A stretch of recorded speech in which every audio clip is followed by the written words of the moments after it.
ان اللہ یحب التوابین ویحب المتطہرین، بتحقیق خدا توبہ کرنے والوں اور پاکیزہ رہنے والوں کو دوست رکھتا ہے۔ بسم اللہ الرحمن الرحیم، الحمدللہ رب العالمین، وصلی اللہ علی محمد وآلہ الطاہرین ولعنۃ اللہ علی اعدائہم اجمعین۔ موضوع گفتگو غسل، اور ہماری اس گفتگو کا جو در حقیقت موضوع ہے وہ ہے غسل حیض، اور ضمناً غسل کے بارے میں ڈسکشن کا سلسلہ جاری ہے، اور اس ہماری گفتگو کا جو اصل موضوع ہے وہ ہے حیض خواتین کی اقسام۔ حیض وہ خون ہے جو عموماً خواتین دیکھتی ہیں، ان کی علامتیں آپ کے سامنے نشانیاں بیان کی اور ان کی شرائط بیان کی، اور اب موضوع ہے جو خواتین حیض میں مبتلا ہوں انہیں کہا جاتا ہے حائض، اور حائض کی 6 اقسام ہیں، اور انہی اقسام کو اگر آپ سمجھ لیں تو خود بخود اپنی ذمہ داری بھی کلیئر ہو جائے گی، اور پھر اس جانب توجہ دلائیں جو بعض ہم نے شروع کے لیکچرز میں توجہ دلائیں کہ بعض موضوعات بظاہر مشکل لگتے ہیں، لیکن خداوند تبارک و تعالیٰ کی راہ پر چلتے ہوئے اور حکم خداوند تبارک و تعالیٰ پر عمل کرنے کے لیے اگر اس میں جستجو کی جائے تو بلا شک اس مشکل کو سولو کرنے کے لیے آپ جتنی کوشش کریں گے اس کا ثواب ملے گا۔ اور پھر اس جانب توجہ رہے کہ جہاں اور دیگر اپنی علمی اور دیگر مشکلات کو حل کرتے ہیں اور مشکل موضوعات کو سمجھ لیتے ہیں، بالکل اسی طریقے سے اپنی شرعی ذمہ داریوں کو اور شرعی مسائل کو سمجھنے کے لیے بھی اگر ذہن پہ زور ڈالا جائے تو کوئی مذائقہ نہیں ہے، بلکہ یہ کام واجب ہے۔ البتہ کتنا واجب؟ آپ میں سے کسی بھی خاتون پر یہ واجب نہیں ہے کہ جو بھی ہم مسائل بیان کر رہے ہیں سب کے سب آپ جانیں، صرف اتنا واجب ہے کہ جو مسائل آپ سے ریلیٹڈ ہیں ان کو جانیں، اور یہی ہم عام طور پہ کہتے ہیں نوجوانوں سے اور دیندار افراد سے کہ آپ پر یہ واجب نہیں ہے کہ آپ پوری توضیح مسائل کے پورے احکام شرعی کو جانیں، بلکہ آپ فقط ایک جانب توجہ دیں، اور وہ یہ کہ آپ یہ تحقیق کریں کہ آپ پر اس وقت واجب کیا ہے اس کو جان لیں۔ مثال کے طور پہ آپ کے پاس گائے نہیں ہے، اونٹ نہیں ہے،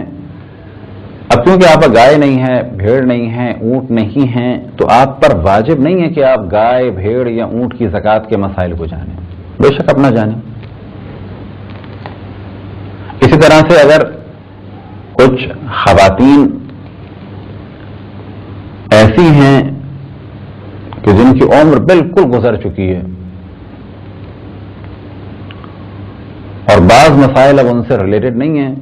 تو کہا جائے گا وہ بھی نہ سیکھیں، لیکن ہاں ایک حد تک سیکھنا ہوگا۔ وہ کس حد تک؟ تاکہ انہیں پتہ چلے کہ اگر نماز روزہ ان کے نماز اور روزے قضا ہوئے ہیں تاکہ ان کو ادا کر سکیں، تو کچھ حد تک ان کو مسائل سیکھنے پڑیں گے۔ بس حائض کی 6 اقسام ہیں، جن میں سے پہلی قسم ہے مبتدیہ۔ یہ وہ خاتون ہیں یا وہ لڑکی کہ جس کو پہلی دفعہ حیض آ رہا ہو۔ مبتدیہ یعنی ابتدا حیض کی، یعنی ایسی حائض خاتون کہ جن کے حیض کی ابتدا ہے، یعنی ایک ایسی لڑکی کہ جو ابھی 9 سال کی ہوئی ہے یا 10 سال کی ہوئی ہے، یعنی ابھی بالغ ہوئے اسے کچھ ہی دن گزرے ہیں اور اب اسے پہلی دفعہ خون آیا ہے۔ اب ایک خاص موضوع کی جانب توجہ دلائیں، خصوصاً ماؤں کی اور بڑی بہنوں کی، اور یا بالفاظ دیگر سرپرستوں کی۔ اگر کسی کی ماں نہیں ہے، کسی کی بڑی بہن نہیں ہے تو باپ کو بھی اس جانب توجہ دینی چاہیے اور کوئی مذائقہ نہیں ہے۔ اور وہ یہ کہ اگر بچی 9 سال کی ہو رہی ہو یا ہو چکی ہو تو اس جانب ماں کی اور بہنوں کی اور بڑوں کی توجہ ہونی چاہیے کہ کبھی بھی اس کے جسم سے خون خارج ہو سکتا ہے، اور یہ خون اس کے مذاق کا سبب نہ بنے اسکول یا کسی بس یا کسی پبلک پلیس پر۔ یہ ذمہ داری ہے ماں کی اور بڑوں کی کہ اس بچی کو انفارم کریں اور اس کو توجہ دلائیں کہ کبھی بھی ایسا ہو سکتا ہے، اور اگر ہو تو یہ نارمل سی بات ہے، اور اگر ہو تو ہمیں بتاؤ، اور اگر ہو تو پھر ہم تمہیں بتائیں گے کیا چیز استعمال کرنی ہے، کیا چیز رکھنی ہے، تاکہ شرم کا سبب نہ ہو۔ لیکن بعض دفعہ مائیں ان موضوعات کو بچیوں سے ڈسکس نہیں کرتی ہیں، بے شک ان کے سامنے فلمیں دیکھتی ہیں، گانے دیکھتی ہیں، بےہودہ مناظر دیکھتی ہیں، اس میں انہیں شرم محسوس نہیں ہوتی، لیکن اپنی بچی سے اس موضوع کو ڈسکس کرتے ہوئے انہیں شرم آتی ہے، یا بڑی بہنوں کو اس موضوع کو ڈسکس کرتے ہوئے شرم آتی ہے، جبکہ یہ لازم ہے کہ ایک بچی کو بتایا جائے اس حد تک تاکہ یہ اپنے واجبات کو بھی جانے، محرمات کو بھی جانے کہ کیا اس پر واجب ہے، کیا اس پر حرام ہے، اور ساتھ یہ کہ اس کو معاشرتی اعتبار سے پتہ چلے، اس کا مذاق نہ بنے۔ لہذا بعض دفعہ یہ دیکھنے میں آیا ہے اور سننے میں آیا ہے کہ اسکولز میں بچیوں کے ساتھ یہ پرابلم ہو جاتے ہیں،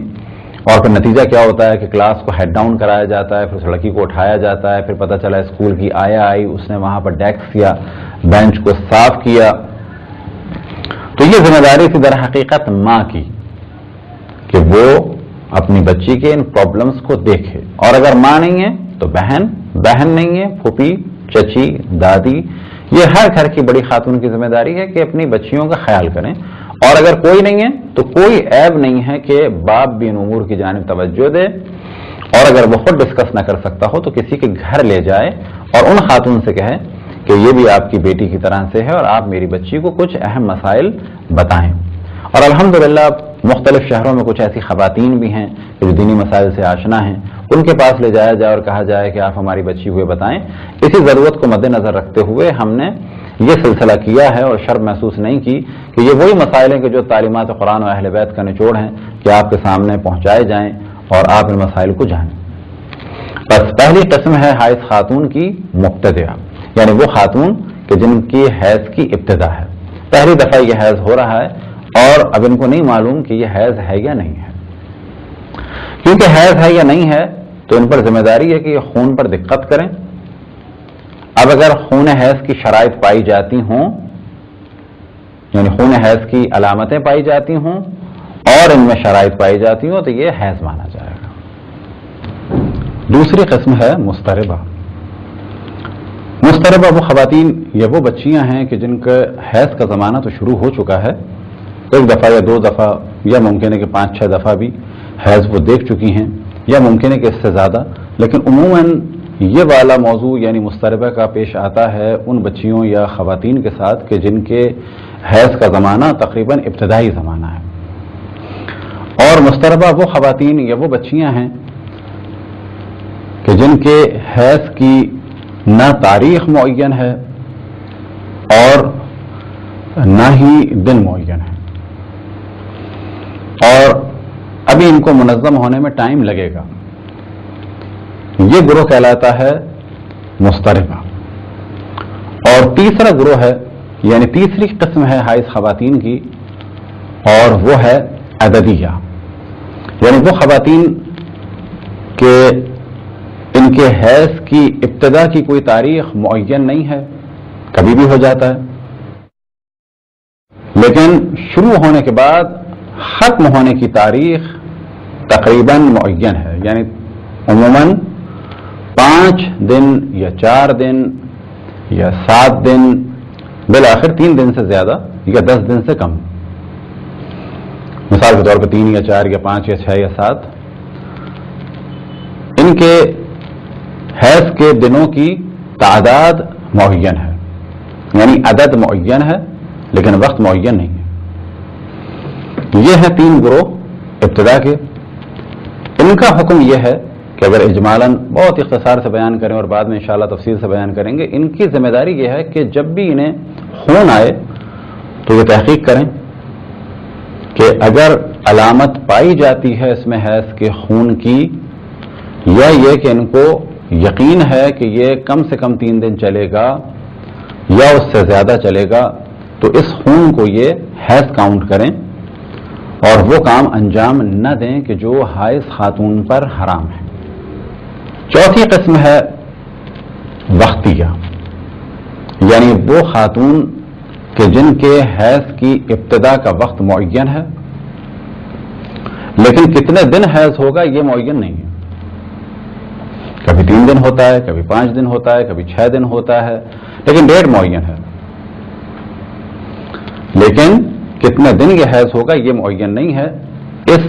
گروہ کو کہا جاتا ہے وقتیہ. پانچویں قسم ہے حائض خواتین کی عددیہ و وقتیہ، یعنی ان کے پیریڈ کی یا بالفاظ دیگر حیض کی تاریخ بھی معین ہے کب شروع ہوگا،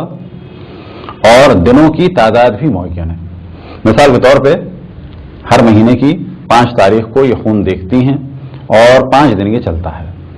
اگر کسی کا یہ سلسلہ بالکل معین ہو کہ ہر مہینے کی 5 تاریخ سے خون شروع ہوا اور 5 دن کے بعد بند ہو گیا، تو ایسی خواتین کو کہا جائے گا کہ یہ صاحب عادت عددیہ و وقتیہ ہیں، یعنی ان کی جو عادت ہے ماہانہ وہ عدد کے اعتبار سے بھی صحیح ہے، بالکل معین ہے، اور وقت کے اعتبار سے بھی معین ہے. تو یہ ہو گئیں شروع کی 5 اقسام. ان 2 اقسام، اب ناسیہ کی بحث بعد میں آئے گی، ان 2 اقسام یعنی وقتیہ اور اسی طریقے سے وقتیہ و عددیہ، ان کی ذمہ داری یہ ہے کہ جب بھی یہ خون دیکھیں، کیونکہ ان کی ابتدا کی ڈیٹ معین ہے، تو جیسے ہی یہ خون دیکھیں گی اس کو یہ حیض کاؤنٹ کریں گی، اور جب حیض کاؤنٹ کریں گی تو نتیجہ کیا ہے کہ نماز نہیں پڑھ سکتی، روزہ نہیں رکھ سکتی. اسی طریقے سے اگر شادی شدہ ہیں تو جنسی تعلق کو بھی شوہر سے برقرار نہیں کر سکتی. چھٹی قسم ہے حائض خاتون کی ناسیہ. ناسیہ وہ خاتون ہیں کہ جن کی کسی زمانے میں مدت اور وقت معین تھا لیکن اب یہ بھول چکی ہیں. ان کا بھی یہی مسئلہ ہے کہ اگر یہ خون دیکھیں اور اس میں حیض کی علامت پائی جاتی ہو تو یہ حائضہ مانی جائیں گی. اب یہاں پر ایک خاص مسئلے کی جانب توجہ دلائیں کہ یہ کیسے پتہ چلے کہ کون سی خاتون کس قسم کی حائض مانی جائیں گی فقہ کے اعتبار سے. تو اس کا معیار یہ ہے کہ اگر 2 مہینے لگاتار یہ ایک ہی تاریخ میں خون دیکھیں اور ایک ہی تاریخ میں بند ہو تو کہا جائے گا کہ یہ ان خواتین میں سے ہیں کہ جن کی تاریخ اور جن کی مدت معین ہے. لیکن اگر یہی خاتون تو جن کا ہمیشہ سلسلہ تھا یا یہ کہ شروع کے 2 مہینے میں اس طرح سے رہا اور جب بھی 2 مہینے ہو جائے تو تیسرے مہینے میں ان کو مانا جائے گا کہ ان کے حیض کا وقت اور مقدار معین ہے، تعداد معین ہے. لیکن اگر بعد میں 2 مہینے اس قسم کا سلسلہ ہو جائے کہ ان کی تاریخ ڈسٹرب ہو جائے یا دنوں کی مدت ڈسٹرب ہو جائے تو پھر ان کو معین عادت والی خاتون نہیں مانا جائے گا. یہ تھی 6 اقسام حائض خاتون کی، اور پہلے مرحلے میں اس کی جانب توجہ دلانا ضروری تھا کیونکہ جب فقہ کے مسائل بیان ہوتے ہیں خصوصاً جب حیض کے تو وہاں پر یہ گفتگو آتی ہے کہ اگر یہ مبتدع ہیں تو کیا کریں، اگر یہ مضطربہ ہیں تو کیا کریں، اگر یہ صاحب عادت وقتیہ ہیں یعنی اگر ان کا وقت معین ہے، یا یہ صاحب عادت عددیہ ہیں یعنی ان کے دن معین ہیں، یا یہ کہ عددیہ بھی ہیں اور وقتیہ بھی ہیں یعنی ان کے حیض شروع ہونے اور ختم ہونے کی تاریخ معین ہے، یا یہ کہ یہ ناسیہ ہیں. اسی طریقے سے پہلے ہم نے گفتگو کی اور وہاں پر